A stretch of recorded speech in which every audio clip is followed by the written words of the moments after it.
네, 바흐의 곡 비올라다 감바와 하프시코드를 위한 소나타를 들어보셨는데요. 이 곡은 사실은 이 악기 비올라다 감바와 하프시코드를 위한 곡이었는데 지금 연주를 해주신 심진호 강지연 선생님께서는 이것을 피아노와 첼로로 연주를 해주셨습니다. 네. 이 곡에 대해서 좀 설명을 좀 해주시죠. 원래 이 곡이 그 비올라다 감바를 위해서 작곡된 곡이고 또 그때는 피아노가 없었기 때문에 또 자연스럽게 하프시코드 그리고 원의 경우에는 콘티노 첼리스트를 한 명 더 놓고 셋이서 했었어요. 원래 삼중주 원래는 근데 이제 감바 같은 경우도 뭐 굉장히 가볍고 작고 첼로보다 그리고 보셨겠지만은 첼로는 핀이 있는데 없었어요. 그러니까 거의 다리에 올려놓고 가볍게 하는 거고. 그러니까 핀이 있어가지고 땅에다 고정시키지 그렇죠. 못하니까 다리로 이렇게 잡아서. 잡아서. 그러니까 굉장히 어떻게 보면은 그 리듬이 굉장히 빠르고 곡이 계속 돌아가는 이런 건데 그러니까 가벼운 그런 플레잉을 위해서 쓴 그런 거죠 한마디로. 그러니까 하프시코드도 그렇고. 그러니까 저희는 이제 첼로랑 피아노를 같이 했는데 저희처럼 아마 악상을 한다든지 이런 거는 없었을 거예요. 그 대신에 나중에 뭐 들어보시면은 굉장히 다른 곡 같이 그 느낌 자체가 굉장히 달라요. 한번 다음 기회에 다른 곡도 한번 들어보기로 하겠는데요. 그 안지연 선생님께서도 연주를 오래 하셨었죠? 네, 저도 계속. 언제서부터 하셨나요? 저는 피아노를 배운 거는 5살부터 배웠고요. 계속 꾸준히 해왔었던 것 같아요, 한국에서. 근데 이 피아노를 하다 보면 굉장히 거쳐야 될 부분들도 상당히 많고 하는데 제가 좀 그냥 풍월로 들었을 때는 연주자들이 참 어렵게 느끼는 곡, 하기 싫지만 해야 될 곡, 뭐 이런 것들이 있는데 그 몇 가지 곡들 중에서 또 바흐가 작곡한 곡들이 상당히 많다라고 그래요. 네, 바흐 곡은 뭐 이제 예중예고를 지내다 보면 뭐 실기시험 곡으로도 들어가 있고 입시곡으로도 쓰일 만큼 피아니스트한테는 빼놓을 수 없는 곡이고요. 그 평균율이라 그러죠. 그 곡은 이제 바흐가 처음 작곡했을 때도 챈발로의 그 모든 뭐 아티큘레이션이나 그런 거를 이제 확립시키기 위해서 또 작곡했다라고 얘기를 저도 들었거든요. 그만큼 피아노랑은 정말 밀접하고 그 피아노의 뭐 테크닉이라든지 음악적인 그런 거를 제대로 공부를 하려면 바흐를 꼭 공부를 해야 해요. 하지만 많이 어렵죠. 꼭 해야 되는데 어렵다고. 사실 세상 모든 일이 그렇습니다. 꼭 해야 될 일은 무척 어려운 법이죠. 그 유해 선생님 혹시 우리가 이 연주를 하신 바흐 곡이잖아요. 이 바흐에 대해서 잠깐 좀 설명을 좀 해주시겠어요? 네, 그 요한 세바스티안 바흐라고 하죠. 이 바흐는 그 가계가 200년간에 걸쳐서 한 50여 명의 작곡가가 등장할 정도로 음악 가문이었습니다. 종교가 개신교였어요. 그래서 평생 교회의 음악가로 봉사하면서 뭐 칸타타, 오라토리오 등등 종교 음악은 물론이고 그 협주곡이나 뭐 실내악, 독주곡 이런 일반적인 그 종교 음악이 아닌 분야의 양식까지도 골고루 다룬 그런 작곡가고요. 또 한 가지 주목할 만한 점은 대위법이라는 것. 그 우리가 폴리폰이라고 하는데 성부가 여러 개의 성부를 가지고 있는 작품들을 이제 그 뭐랄까요 정점에 올려놨다고 할까요? 그러니까 폴리포니의 정점을 이룬 작곡가, 그래서 매우 학구적이고 평생을 좀 연구와 작곡 그런 학구적인 부분에 좀 바친 그 작곡가라고 할 수 있겠습니다. 저의 경우는 그 바하의 곡 중에선 그 무반주 첼로 곡이 먼저 떠오르고요. 그리고 이 무반주 첼로를 떠올리면 항상 같이 떠오르는 연주자가 있습니다. 파블로 카잘스라는 첼리스트인데요. 이 첼리스트들은 아마 이 파블로 카잘스를 모르시는 분은 없을 테고 때때로 많은 분들이 굉장히 이분을 닮아가고 싶어하는 어떤 모델 케이스라고 할 수 있는데 혹시 그 우리 심 선생님께서는 그 파블로 카잘스에 대해서 어떤 지식을 가지고 계신지? 그러니까 저희가 흔히 말하기를 첼로의 성자라고 네. 표현을 해요. 뭐 성자까지 되는군요. 성자예요. 네. 예. 그러니까 비단 뭐 연주 물론 그때 당시 뭐 정말 요새로 치면은 정말 톱스타 네. 그 정도로 이제 백악관 연주부터 시작해서 모든 걸 다 했는데 이제 그때 스페인 독재 정권 때도 연주를 아예 안 하셨대요. 20년 동안에 자기가 자유를 찾을 때까지 우리 민족이 자유를 찾을 때까지 난 여기서 네, 애국자였고 애국자였고 네. 굉장히 의식이 있었던 그런 분이셨죠. 첼로 쪽에 이룬 것도 많으시고. 예. 네. 그러니까 어떻게 보면은 상당히 보니까 그런 것 같아요. 그러니까 예술성만 가지고 그냥 단순히 연주를 하시는 분이 아니라 진짜 어떤 인류애나 민족애까지 같이 가지고 있어서 어떻게 보면 그런 것들의 발현들이 예술가의 몫이 아니었나라고 싶은데요. 혹시 우리 첼리스트인 심진호 선생님께서는 그러니까 이 카발로 카자스 말고 어떤 첼리스트가 가장 존경하시는 분이시고 그리고 어떤 그 외에 좋아하시는지에 대해서 잠깐 설명해 주실 수 있을까요? 네. 뭐 잘 모르는 주변 분들은 잘 모르시는데 다니엘 샤프란이라는 다니엘 샤프. 예. 예. 러시아 출신 첼리스트가 한 분 계세요. 근데 어릴 때 이제 들으면서 너무 그러니까 어릴 때부터 좋아했던 거예요, 그분을. 왜냐하면 이제 연주를 들었을 때 너무 그 감동이랄까? 되게 특이한 음악이고 해석도 특이한데 이게 너무 멋있어 보이는 거예요. 네. 예, 그래서 어렸을 때 그걸 느꼈었어요. 네, 자기의 그 말이 강하다는 게 네. 들으면서 정말 나도 이런 연주자가 되고 싶다 이런 식으로 했었죠, 어릴 때. 지금까지 이 연주를 갈고 닦아오는데 뭔가 어떤 거대한 무슨 전환점이라든지 뭐 이런 것들을 주셨던 분이 기억나신다면? 네, 일단 조영찬 선생님. 네. 조영찬 선생님이랑은 저는 13년을 같이 거의 공부를 했어요. 같이. 첼로 인생 거의 전부를. 네. 이제 이제는 뭐 선생님이 아니라 막 동료 같은 아빠 느낌. 뭐 약간 그렇죠. 예, 그게 있었고 지금 이제 노르웨이에 있거든요. 네. 거기서 트루스 메르크는 정말 세계적인 연주자이자 선생님. 연주자시죠. 네. 이제. 그분과 같이 연주를 하는 것만으로도 충분히 많은 것을 배우고 그럼요. 느끼고 하시겠네요. 예, 이렇듯 사실 어떻게 보면 음악을 배운다는 게 그러니까 다른 어떤 분야의 학문과 달리 어떻게 보면 이 선생과 제자의 어떤 긴밀한 어떤 관계가 참 중요하고 그런 것 같습니다.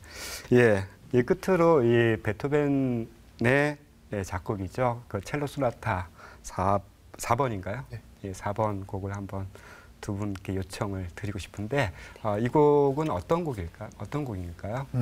이 곡은 이제 그러니까 첼로 소나타가 분포도가 굉장히 넓어요. 네. 초창기 베토벤, 그러니까 뭐 중반 인생의 중반 그리고 이제 귀도 안 들렸을 때 쓴 4번, 5번이에요. 이게. 이거는 이제 귀에 안 들렸을 때 아예 안 들렸을 때 쓴 건데 오프스 102번에 1번일 거예요. 네. 그 2번, 1번, 2번이 따로 있는데 같은 해에 두 개를 작곡했었어요. 거고요. 예. 그러니까 어떻게 보면 일부 이런. 예, 그러니까 이 곡이 가지고 있는 건 이제 후기의 베토벤일 테고 실제로 보면은 이제 베토벤의 그 첼로 소나타들 중에서도 굉장히 상당히 깊고 어떻게 보면은 상당히 이렇게 이 가슴속 깊이 우러나오는 어떤 감정들도 실려 있을 것 같고 막 그럴 것 같이 느껴지는데요. 예. 아무튼 그러면 이 곡을 한번 들으면서 이 시간을 정리해 보도록 하겠습니다. 참 유영희 선생님께 좀 부탁드리고 싶은데 과연 우리가 이제 오늘 두 개의 곡을 듣고 들게 되겠는데 하나가 이제 우리가 바흐의 곡을 들었고 베토벤 곡을 들었습니다. 이제 한쪽은 이제 바로크 음악이었고 한쪽은 이제 고전 음악이라고 할 수가 있겠는데요. 그러니까 아마 이제 이 시대의 서양 음악 전체가 다 어떻게 보면 서양 음악의 중심적인 것들은 이 시대에 다 이렇게 만들어지는 것 같아요. 이 시기를 좀 짧게 좀 정리를 좀 해주시죠. 예. 이제 바흐는 아까 말씀드렸던 것처럼 이제 서양 음악이 본격적으로 지금과 같은 시스템으로 구축되기 시작한 바로크 시대의 대표적인 작곡가고요. 말하자면 폴리포니, 폴리포니의 대가이기도 하고 베토벤 같은 경우는 이제 좀 있으면 들으시면 아시겠지만 호모포니, 그러니까 화성을 중요시 여기고 연주자들이 호흡을 맞춰서 나오는 부분, 화음적인 부분이 좀 강조되는 부분이 있고요. 양식적으로 보자면 베토벤은 후기 작품들이 낭만주의의 낭만성까지도 좀 같이 드러내는 경우가 많습니다. 그래서 결국 이 두 작품을 통해서 서양 음악의 전반을 좀 살펴보는 기회가 되지 않을까 그렇게 생각합니다. 제가 베토벤의 곡을 잘 듣지는 않지만 초기의 베토벤은 모차르트를 닮았고 후기의 베토벤은 슈만을 닮았다. 막 이런 얘기를 하는 사람들도 있었어요. 그러니까 그만큼 어떻게 보면 베토벤은 그러니까 초기 그 바로크 시대 말미서부터 시작해가지고 고전 시대 그 자신의 시대를 거쳐서 낭만주의 끝마무리까지도 오랜 동안 작곡과 음악 활동을 했다라고 볼 수 있는데 그 중에서도 우리가 지금 들으실 첼로 소나타 4번은 정말로 아주 이 베토벤의 를 금방 연상시킬 수 있는 그런 곡이 아닐까 생각합니다. 예, 그럼 준비해 오신 첼로 소나타 4번 베토벤의 곡을 다시 한번 부탁드리면서 이 곡이 가지고 있는 정말로 아름다운 감성, 또 쓰라린 아픔, 뭐 인생의 고뇌, 뭐 이런 어떤 베토벤이 지니고 있었던 당시의 어떤 그런 심정들을 한번 우리가 감상해 보도록 하겠습니다. 오늘 나와주셔서 너무 감사합니다. 네, 감사합니다. 고맙습니다.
작곡가에게는 세 가지 덕목이 꼭 필요하다고 봅니다.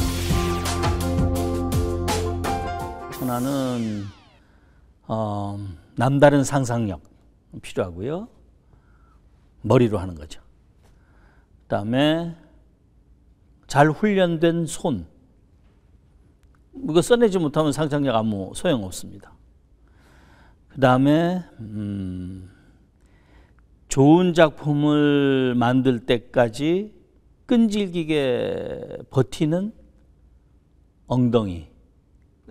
이게 이 세 가지가 꼭 필요한데요. 그 셋 중에 제일 중요한 것은 아마 엉덩이라고 생각합니다. 그래서 앞에 둘이 다 있어도 둘을 다 가지고도 좋은 작곡가가 못 되는 경우를 많이 봤어요. 그런데 그 세 번째 것을 가지고 다른 뭐 하나나 둘을 가지고 있으면 좋은 작곡가가 될 수 있습니다. 내 삶 전부가 예술가의 삶을 산다면 아마 사람들이 싫어할 겁니다. 왜냐하면 자기 세계에만 푹 빠져 있고 남하고 대화할 줄 모르고 자기 얘기만 하고 자기 꿈에만 빠져 있으니까요. 시심이란 말로 요약할 수 있을 것 같아요. 우리 다 잘 아는 시 중에 그 잎새에 이는 바람에도 나는 괴로워했다. 뭐 그 한마디면 될 것 같습니다. 귀에도 들리지 않고 느껴지지도 않는 잎새가 떨리는 것 보고 괴로워지는 사람도 있는 거죠. 그런 예민한 심성을 가지려고 노력하는 것, 아마 그리고 가지고 있는 것, 이게 예술가의 마음 아닐까 뭐 그런 생각입니다. 나한테 영감을 주는 것은 나에게 작품을 위촉하는 사람입니다. 울산에서 울산을 위한 칸타타를 하나 위촉을 받았는데, 그럼 울산을 가는 거죠. 누가 듣느냐? 그 극장에 오는 사람들은 어떤 사람들이냐? 그걸 보고 있으면 답이 나옵니다. 누가 내 음악을 들을 것이냐? 그리고 어떤 곡을 나에게 지금 요구하고 있느냐? 이것이 가장 중요한 영감의 원천이라고 생각합니다. 조성음악에서 기는 제일 처음 시작하는 조성을 얘기합니다. 승은 전조 과정을 얘기합니다. 전은 그것이 다 흐트러지는 혼돈스러운 부분을 얘기하고요. 결은 다시 처음으로 돌아오는 과정을 이제 얘기하겠죠. 그런데 소나타 형식에서 바로 그런 것을 가장 잘 재미있게 또는 위대하게 실현시킨 사람이 베토벤인데요. 이 사람은 승의 그 승 부분, 이 부분을 매우 극적으로 만들었고요. 그래서 전조를 과감하게 멀리까지 나갑니다. 전 부분에서는 혼돈을 너무 많이 강조를 한 나머지 저러다가 이게 원래 상태로 못 돌아오면 어떻게 되느냐 하는 정도까지 끌고 가요. 말하자면 조성에 파탄이 일어났달까? 뭐 그런 정도까지 사건을 끌고 갑니다. 그러다가 이제 마침내 원래 조성으로 이제 돌아오면 사람들이 뭐라고 얘기하는 거니? 와, 혼돈스러운 운명을 극복하고 난 인간의 의지, 뭐 이런 얘기가 나오게 되는 거죠. 예를 들면 열정 소나타나 발트슈타인 소나타나 거기에 이제 발전부의 마지막에 다시 돌아오는 그 과정을 이렇게 보면 파란만장한 어떤 고난을 딛고 그것을 이긴 하나의 의지, 뭐 이런 그 말이 저절로 생각이 납니다. 네, 이 서양 음악의 아버지라고 알려져 있는 바흐는 이 음악을 할 때 매일매일 성실하게 임했다고 합니다. 그러니까 이러한 성실함, 이 직분에 충실함, 이런 걸로 인해서 세바스찬 바흐는 이 모범생이라고 불릴만 했었는데요. 또한 이 당대의 그 대중들과 영합하지 않아서 은근한 고집쟁이로도 알려져 있었습니다. 만약에 바흐가 성실하기만 했다면 이 후세에 이렇게 빛나는 음악가로 남을 수 있었을까요? 오히려 그를 음악가로 만든 것은 대중과 영합하지 않는 그의 고집스러움이 아니었을까라는 생각이 듭니다. 그가 대중과 영합하지 않은 그 고독함 때문에 우리는 더 큰 선물을 받았을지도 모를 일이고요. 어떤 선물이 다음 우리의 음악 시간에 나타날지도 기대가 되는데요. 다음 시간에 찾아뵈서 더 좋은 선물 드리도록 하겠습니다. 안녕히 계십시오.